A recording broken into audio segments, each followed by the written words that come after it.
This man has been in the news all month for surprising everyone with his resignation from Riyadh as Prime Minister of Lebanon. But once safely again on his home soil, Saad Hariri changed his mind. Appreciating the humor in this entire episode is challenging unless one understands how and why Lebanese politics ticks or doesn't. Let's go back to 1989. Not quite the end of the Lebanese Civil War, but definitely the beginning of the end of it. In 1989, Lebanese leaders gathered in Saudi Arabia to sign the Taif Agreement, which set the foundations for Lebanese politics as we know it today. At the heart of the agreement was Lebanon's principle of coexistence, which aimed to ensure power was spread equally across all religious sects. This is important because it's what the Civil War was all about in the first place. One of the leading architects of the Taif Agreement was Rafiq Hariri, who later became Prime Minister. Now let's go forward a bit. February 2005, Rafiq Hariri is assassinated in a car bomb attack in downtown Beirut. It divided Lebanon into two camps: those who believe Syria and Hezbollah were behind Hariri's death, or the March 14th Alliance, and those who didn't, the March 8th Alliance, birthing Lebanon's two main political blocs.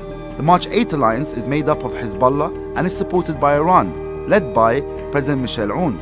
The March 14 Alliance consists of the Future Movement and is supported by Saudi, led by Prime Minister Saad Hariri. Both camps follow the lead of their foreign backers, which so far hasn't led to an all-out proxy war in Lebanon. What it has done is make Lebanon a victim of political paralysis, where the government rarely agrees on new policies.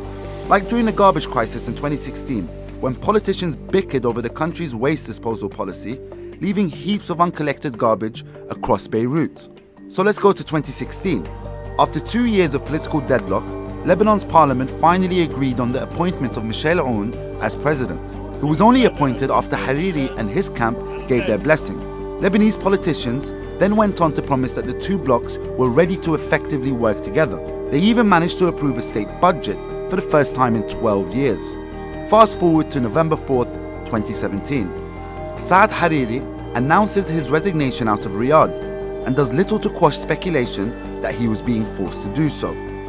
He cites fears of assassination and meddling from Iran.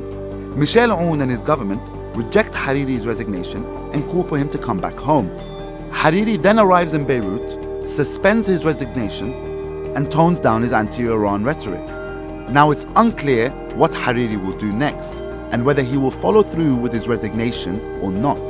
So Lebanon currently stands at a precipice. Hariri's next move could either reignite the bitter rivalry between the two blocs or ease them if he decides to resume his post. For now, Lebanese politics finds itself back in a state of disarray, and the hope sparked in 2016 by the cooperation between Michel Aoun and Saad Hariri now seems like a distant memory. So what's next for Lebanon?